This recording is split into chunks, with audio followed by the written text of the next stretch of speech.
அனைவருக்கும் வணக்கம். நம்முடைய மனதில் எத்தனையோ நிறைவேறாத வேண்டுதல்கள் இருக்குது. வேண்டுதல்கள் நிறைவேற வேண்டும் என்று சொல்லி கோவில் கோவிலாக ஏறி இறங்குவோம்.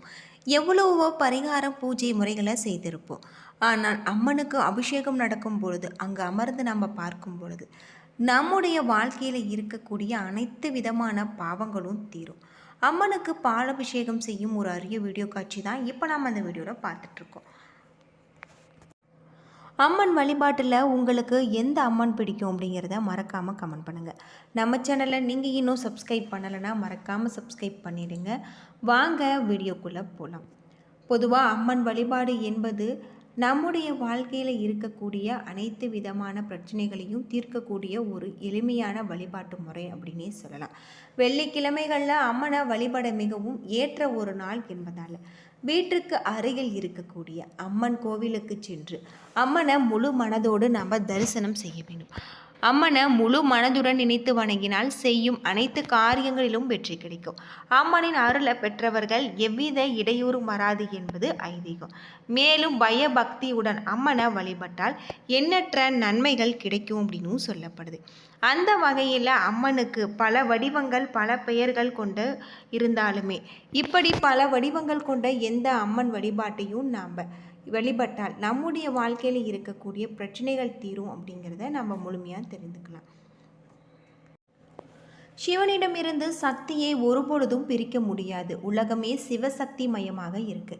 எனவே ஆலயங்களிலும் வீடுகளிலும் அம்பிகையை பராசக்தியாக போற்றி அவசியம் வழிபட வேண்டும். வீட்டில் தினமும் காலை மாலை இருவேளையும் விளக்கேற்றி வைத்து செம்பருத்தி மலர்களால் அர்ச்சனை செய்து வழிபடலாம். குறிப்பாக செவ்வாய் வெள்ளிக்கிழமைகளில் அம்பிகையே பூஜை மிகவும் ஏற்ற ஒரு தினம். அதிலும் முறைப்படி பயபக்தியுடன் அன்னையை வழிபட்டார் நிறைய பலன்கள் பெறலாம். வேதங்கள் வகுத்தபடி பராசக்தியை வழிபடுபவர்களுக்கு இந்திர பகுதி தருவார் அப்படின்னு சொல்லப்படுது. சக்தி வழிபாடு என்பது மிக தொன்மையானது. ஆதி காலத்தில் இருந்து இந்த வழிபாட்டை தாய்மை வழிபாடு என்று கூறுவாங்க. உலகில் முதலாக சக்தி வழிபாடு கருதப்படுது. அது மட்டும் இல்லாமல் அம்மனை முழு மனதோடு நம்ம வழிபட்டு வருவதன் மூலம் நம்முடைய வாழ்க்கையில் இருக்கக்கூடிய அனைத்து விதமான பாவங்களும் தீரும் அப்படின்னு சொல்லப்படுது. முழு மனதோடு அம்மனை நாம் முறையாக வழிபட்டு வருவதன் மூலம் நம்முடைய மனதில் இருக்கக்கூடிய அனைத்து விதமான பாவங்களும் தீரும் அப்படின்னு சொல்லலாம். உங்களுக்கு ஏதாவது பிரச்சனைகள் தீர வேண்டும் என்றாலும் அல்லது உங்களுடைய குடும்பத்தில் யாருக்காவது பிரச்சனைகள் இருந்தாலும் சரி, அவை தீர அம்மன் வழிபாட்டை மேற்கொள்ளுங்கள். இந்த வழிபாட்டிற்கு உங்களுடைய வீட்டில் அருகில் இருக்கக்கூடிய அம்மன் கோவிலுக்கு செல்லுங்கள். 9 எலுமிச்சை பழங்களை எடுத்து அவற்றை மாலையாக கோர்த்து கொள்ளுங்கள். அம்மனுக்கு வேப்பிலை பிடிக்கும். எனவே அத்தோடு வேப்பிலையும் சேர்த்து நடுவே கோர்த்து கொள்ள வேண்டும். அதாவது எலுமிச்சை பழம் மற்றும் வேப்பிலையை மாலையாக கோர்த்து கோவிலுக்கு சென்று உங்களுடைய பிரச்சனை தீர மனதார வேண்டிக் கொள்ளுங்கள். அந்த மாலையை அர்ச்சகரிடம் கொடுத்து அம்மனுக்கு சாற்ற செல்லுங்கள். இந்த வழிபாட்டை தொடர்ந்து 9 வாரங்கள் மேற்கொள்ளுங்கள். வீட்டில் இருக்கக்கூடிய பிரச்சனைகள் அனைத்திற்குமே நல்ல ஒரு தீர்வு கிடைக்கும். இந்த பரிகாரத்தை செய்து வந்தால் அம்பாள் உங்களுடைய குடும்பத்தில் தீராத பிரச்சனைகளில் இருந்து காத்தருள்வாள் அப்படின்னு சொல்லப்படுது. எளிமையான ஒரு வழிபாட்டு முறையாக தான் இருக்குது. இந்த வழிபாட்டை நாம் முறையாக செஞ்சு வந்தோம்னா நம்முடைய வாழ்க்கையில் இருக்கக்கூடிய அனைத்து விதமான பிரச்சனைகளும் தீரும். வெள்ளிக்கிழமை செவ்வாய்க்கிழமை நாட்களையும் அம்மனை நம்ம முழு மனதோடு வழிபட்டு வருவதும் ரொம்பவும் நல்லது அப்படின்னு சொல்லப்படுது. நோய் நொடிகள் தீர்ந்து நம்முடைய வாழ்க்கையில் இருக்கக்கூடிய அனைத்து விதமான பாவங்களும் தீரும் அப்படின்னு சொல்லப்படுது. ஞாயிற்றுக்கிழமை நாட்கள் மிக அம்மனுக்கு உகந்த ஒரு நாட்களாக இருக்குது.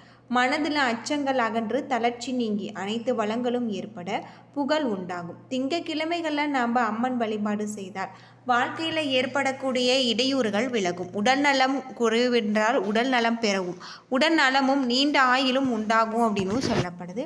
திங்கக்கிழமைகளில் நம்ம அம்மனை வழிபட்டு வருவது ரொம்பவும் நல்லது. மாங்கல்ய பாக்கியம் ஏற்படலாம். சோமவார விரதம் இருந்து அம்மனை வழிபட்டால் புத்திர பேரு உண்டாகும்.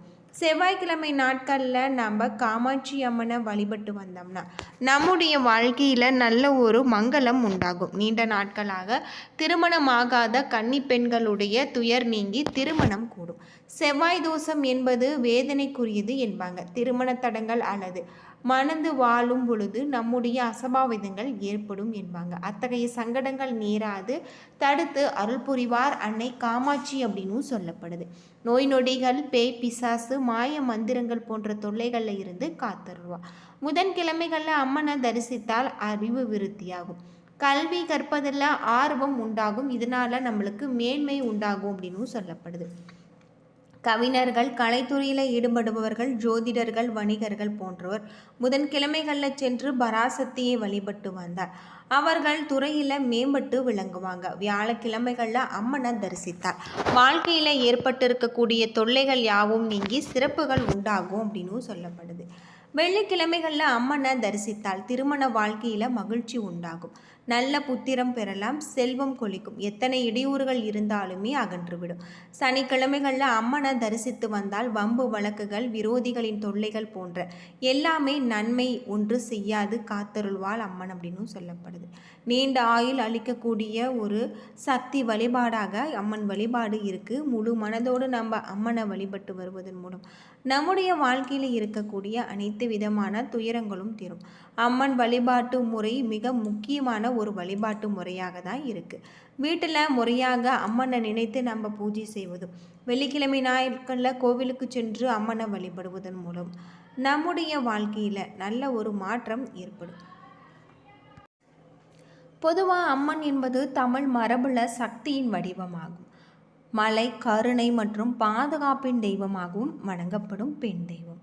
அம்மை, காலரா போன்ற வெப்ப நோய்கள் நீங்கி மாறி தெய்வமாக மாரியம்மன் போற்றப்படுறாங்க. காளி, பெரியாச்சி, மீனாட்சி போன்ற பல்வேறு வடிவங்களில் தீய சக்திகளை அழித்து மக்களை காக்கும் தாயாக அம்மன் வழிபாடு தொன்று தொற்று நடைபெற்று வருது.